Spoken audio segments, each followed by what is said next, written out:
Hello, welcome to China Mosaic. I'm Wang Xiaohui for China.org.cn. Relations between China and the U.S. have been strained recently, with several conflicts and disputes coming to the surface. President Donald Trump has repeatedly threatened to cut ties with China. He even renewed his threat that the U.S. certainly does maintain a policy option of a complete decoupling from China, after Trade Representative Robert Lighthizer told Congress he did not see complete decoupling the two economies as a viable option. On July 14, Trump also stated that he's not interested in engaging in a second round of trade talks with China. China-U.S. economic decoupling is not a realistic option. First, the market attracts businesses. China is expected to continue contributing 1/3 of global economic growth over the next decade. With a population of 1.4 billion and 400 million middle-class consumers, there is still huge potential in the Chinese market. Savvy entrepreneurs will not give up this market.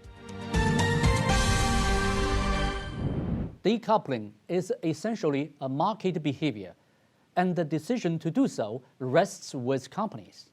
Craig Allen, president of the U.S.-China Business Council, recently expressed optimism, saying that U.S. companies are willing to develop business and increase investment in China. The success of Shanghai Gigafactory, which is wholly owned by Tesla, is a case in point. Second, a skilled workforce creates wealth. Another important advantage of China is its relatively high-quality workers in various industries who have built up experience over the past 40 years. Such a qualified workforce cannot be trained in a short time. During Barack Obama's presidency, the U.S. intended to move some industrial chains, including those of electronic products, back to the U.S. But the tech giant Apple did not agree due to its reliance on Chinese labor. Third, a China-U.S. decoupling would damage the global economy. After decades of globalization, China's economy has been deeply integrated into the global economy. The two major economies, the United States and China, have been bound together by complex supply chains.